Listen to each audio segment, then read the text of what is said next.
Hello friends, welcome back to my channel Simnas food world. അപ്പോൾ ഇതേ ഇന്ന് ഞാൻ വന്നിട്ടുള്ളത് വെറും 3 ചേരുവകൾ കൊണ്ട് നമുക്ക് വളരെ എളുപ്പത്തിൽ റെഡിയാക്കി എടുക്കാൻ പറ്റിയ നല്ലൊരു പലഹാരമായിട്ടാണ്. അപ്പോൾ പലഹാരം അല്ലെങ്കിൽ മിഠായി എന്നൊക്കെ വിളിക്കാം കേട്ടോ, കാരണം ഇതിന് അത്രയും ടേസ്റ്റാണ് കഴിക്കാനായിട്ട്. കൂടാതെ കുഞ്ഞുങ്ങൾക്കൊക്കെ പെട്ടെന്ന് ഇഷ്ടപ്പെടുന്ന നല്ലൊരു റെസിപ്പി ആട്ടോ. അപ്പോൾ ഉണ്ടാക്കാനായിട്ട് എളുപ്പമാണെന്ന് ചോദിച്ചാൽ എളുപ്പമാണ്, എന്നാൽ ഒരുപാട് കഷ്ടപ്പാടുകളൊന്നുമില്ല. നമുക്കൊക്കെ സിമ്പിളായിട്ട് റെഡിയാക്കി എടുക്കാൻ പറ്റിയ നല്ലൊരു റെസിപ്പി ആട്ടോ. അപ്പോൾ വീഡിയോ കണ്ടു നോക്കി ഇഷ്ടപ്പെട്ടാൽ തീർച്ചയായിട്ടും ട്രൈ ചെയ്ത് നോക്കുക. അതുപോലെ ചാനലിൻ്റെ വീഡിയോസൊക്കെ ആദ്യമായിട്ട് കാണുന്നവരാണെങ്കിൽ സബ്സ്ക്രൈബ് ചെയ്യാൻ മറക്കരുത് കേട്ടോ. അപ്പോൾ നമുക്ക് പെട്ടെന്ന് തന്നെ ഈ റെസിപ്പി എങ്ങനെ ചെയ്യുന്നു നോക്കാം. അപ്പോൾ നല്ല ടേസ്റ്റി ആയിട്ടുള്ള ഈ ഒരു കപ്പലണ്ടി മിഠായി റെഡിയാക്കാനായിട്ട് ഞാനിപ്പോൾ ഇവിടെ എടുത്തിട്ടുള്ളത് 100 ഗ്രാം കടലയാണ്. അപ്പോൾ ഇത് പച്ചക്കടലയാണ് കേട്ടോ, അതായത് റോസ്റ്റ് ചെയ്യാത്ത കടലയാണ്. അപ്പോൾ ഇതാദ്യം നമുക്കൊന്ന് റോസ്റ്റ് ചെയ്തെടുക്കണം. അപ്പോൾ നിങ്ങളുടെ കയ്യിൽ റോസ്റ്റ് ചെയ്ത കടലയാണ് ഉള്ളതെങ്കിൽ ഈ ഒരു സ്റ്റെപ്പ് ചെയ്യേണ്ട കേട്ടോ. ഡയറക്റ്റായിട്ട് നമുക്ക് കപ്പലണ്ടി മിഠായി ഉണ്ടാക്കാനായിട്ട് തുടങ്ങാം.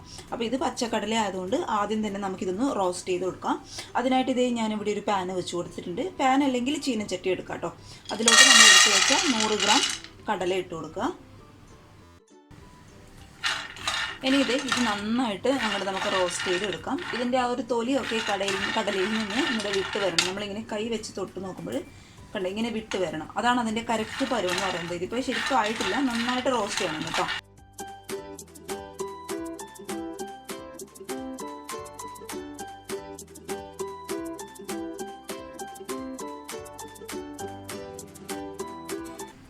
നമ്മൾ ഇട്ട് കൊടുത്ത കടലയ്ക്ക് ഒരു 10 മിനിറ്റ് കൊണ്ട് നന്നായിട്ട് റോസ്റ്റായിട്ട് വന്നിട്ടുണ്ട്.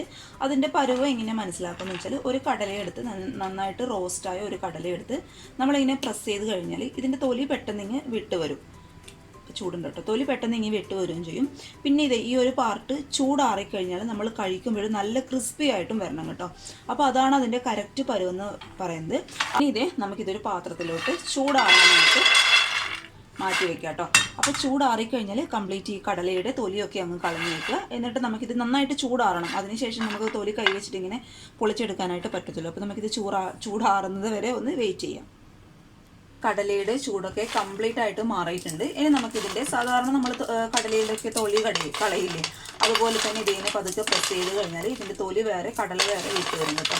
അപ്പോൾ എല്ലാ കടലയും അങ്ങനെ ചെയ്തതിന് ശേഷം തൊലി അങ്ങ് സെപ്പറേറ്റ് ആയി കളയുക. എന്നിട്ട് കടല മാത്രം നമുക്ക് വേണം കേട്ടോ.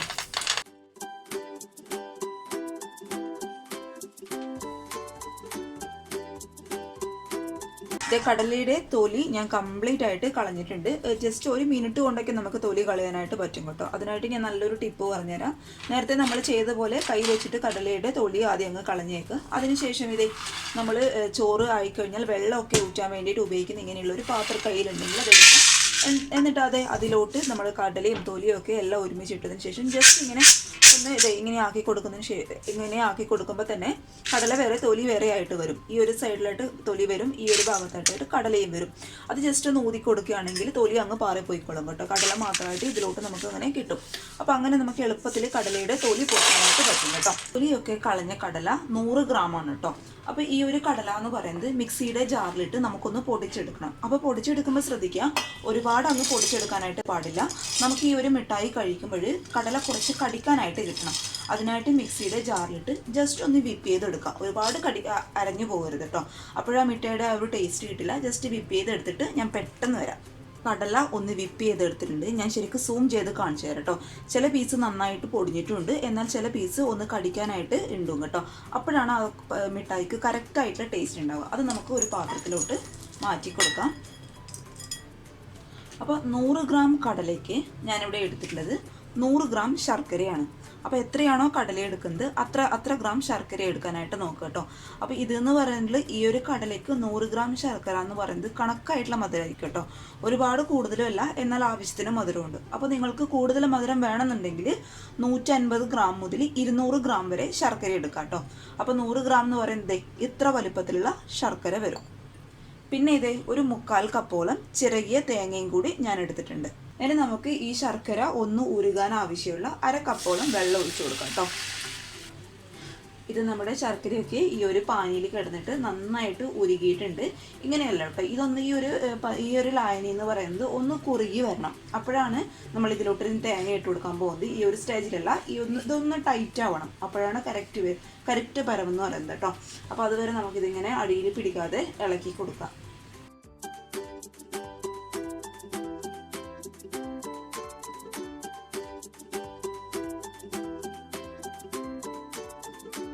നമ്മുടെ ശർക്കര പാനി നന്നായിട്ട് തിളച്ച് വരുന്നുണ്ട്. ഏകദേശം ഈ ഒരു ഈ ഒരു കൺസിസ്റ്റൻസി ഒക്കെ ആകുമ്പോൾ നമുക്ക് എടുത്തു വെച്ച തേങ്ങ ഇതിലോട്ട് ചേർത്ത് കൊടുക്കാം. 3/4 കപ്പ് തേങ്ങ കേട്ടോ. അപ്പോൾ എത്രത്തോളം തേങ്ങ എടുക്കുന്നോ അത്രത്തോളം ടേസ്റ്റ് കൂടുകയാണ് ചെയ്യുക. അപ്പോൾ നിങ്ങൾ തേങ്ങയിൽ തീരെ അങ്ങോട്ട് പിശുക്ക് കാണിക്കേണ്ട ആവശ്യമില്ല. തേങ്ങയാണ് ഈ ഒരു സാധനത്തിന് നമ്മൾ ടേസ്റ്റ് കൂട്ടുന്ന പ്രധാന ഘടകം കേട്ടോ. അപ്പോൾ ഇതും കൂടി നന്നായിട്ട് അങ്ങോട്ട് മിക്സ് ചെയ്ത് കൊടുക്കുക. പിന്നെ നമ്മൾ ഈ ഒരു ശർക്കര പാനി ഈ തേങ്ങയിലൊക്കെ വറ്റി വരണ്ട് ആ ഒരു പരുവാവണം കേട്ടോ.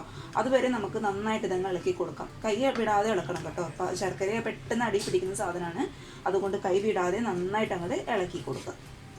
ഇനി ഈ ഒരു സമയത്ത് തന്നെ നമുക്ക് ഈ ഒരു മിഠായിക്ക് ആവശ്യമായിട്ടുള്ള ഒരു നുള്ളു ഉപ്പ് ഞാൻ ഇട്ട് കൊടുക്കുന്നുണ്ട്. ഉപ്പിൻ്റെ അളവ് കൂടിപ്പോകണ്ട, ആവശ്യത്തിന് മാത്രം ചേർത്ത് കൊടുത്താൽ മതിയാകും കേട്ടോ. പിന്നെ ഇത് ഒരു 1/2 ടീസ്പൂണോളം പശു നെയ്യ് കൂടി ഞാൻ ഇതിലോട്ട് ചേർത്ത് കൊടുക്കുന്നുണ്ട്.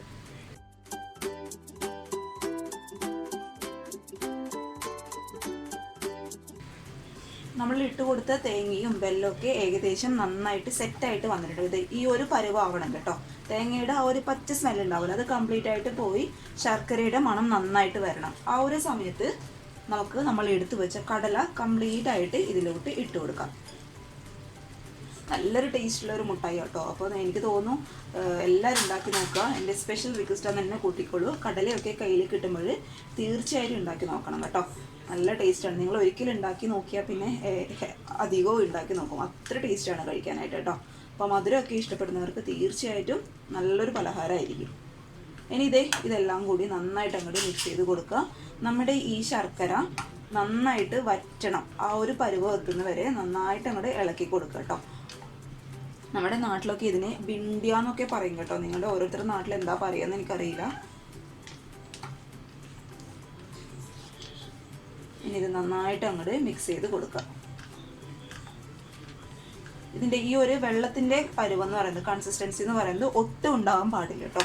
അത് മുഴുവനും കംപ്ലീറ്റ് ആയിട്ട് വറ്റണം. അപ്പോഴാണ് നമ്മുടെ കടലയിൽ തേങ്ങയും വെല്ലവും ഒക്കെ കറക്റ്റായിട്ട് പിടിക്കത്തുള്ളൂ. അതിന് വേണ്ടിയിട്ട് ഏറ്റവും ലോ ടു മീഡിയം ഫ്ലെയിമിലിട്ട് നന്നായിട്ട് അങ്ങോട്ട് വഴറ്റി കൊടുക്കുക.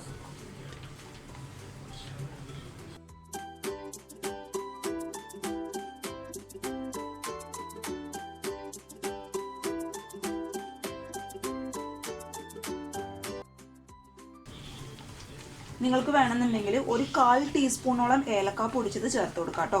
പക്ഷേ ഞാൻ ആ ഫ്ലേവർ ഒട്ടും ഇഷ്ടപ്പെടാത്തതുകൊണ്ട് ഞാൻ ചെയ്ത് കൊടുക്കുന്നില്ല. ആ ഒരു ഏലക്ക പൊടിച്ചത് ഇട്ട് കൊടുത്താൽ എന്താ കുഴപ്പമെന്ന് വെച്ചാൽ നമ്മൾ ഇതിൻ്റെ ഒരു നാടൻ ടേസ്റ്റ് കിട്ടില്ല. ആ ഏലക്ക ഫ്ലേവർ അങ്ങ് മുന്നിട്ട് നിൽക്കുന്ന പോലെ തോന്നിയിട്ടുണ്ട്.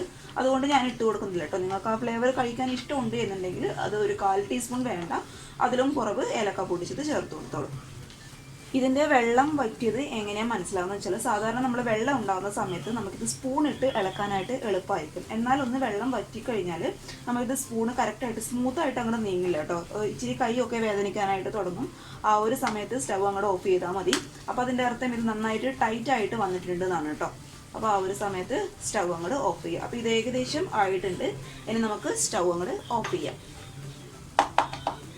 ഇനി ഇത് ചൂടാറാനായിട്ട് ഒരു പ്ലേറ്റിലോട്ട് നമുക്ക് മാറ്റി കൊടുക്കട്ടെ. ഈ ഒരു പാനിൽ വെച്ചിരുന്ന് കഴിഞ്ഞാൽ പിന്നെ നമുക്ക് ഉരുട്ടാനായിട്ട് ബുദ്ധിമുട്ടായിരിക്കും. ഇത് നന്നായിട്ട് ചൂടാറിയതിന് ശേഷം മാത്രമേ നമുക്ക് കൈ വെച്ചിട്ട് അങ്ങോട്ട് ഉരുട്ടിയെടുക്കാനായിട്ട് പറ്റത്തുള്ളൂ കേട്ടോ. മിക്സിൻ്റെ ചൂടൊക്കെ അത്യാവശ്യം ഒന്ന് മാറിയിട്ടുണ്ട്. ഒരുപാട് ചൂടാറാനായിട്ട് കാത്തു നിൽക്കണ്ട കേട്ടോ. അപ്പോൾ ഇത് ഉരുട്ടിയെടുക്കാനായിട്ട് നമുക്ക് ബുദ്ധിമുട്ടായിരിക്കും. ഇനി ഈ ഒരു സമയത്ത് നമുക്കിത് ചെറിയ ഉരുളകളാക്കി ഉരുട്ടിയെടുക്കാം. അതിനു മുന്നേ കയ്യിൽ കുറച്ച് നെയ്യ് തടവുക. എന്നിട്ടിത് നല്ല സ്മൂത്തായിട്ട് അങ്ങോട്ട് ഉരുട്ടിയെടുക്കാം. ക്രാക്കൊന്നുമില്ലാതെ അങ്ങ് ഉരുട്ടിയെടുത്താൽ മതി കേട്ടോ. അപ്പം നല്ല സ്മൂത്തായിട്ട് ഉരുട്ടിയെടുക്കാൻ വേണ്ടിയിട്ടാണ് കയ്യിൽ കുറച്ച് നെയ്യ് തടവി കൊടുക്കാനായിട്ട് പറയുന്നത് കേട്ടോ. ഇങ്ങനെ ഉരുട്ടിയെടുത്താൽ മതിയാവും കേട്ടോ.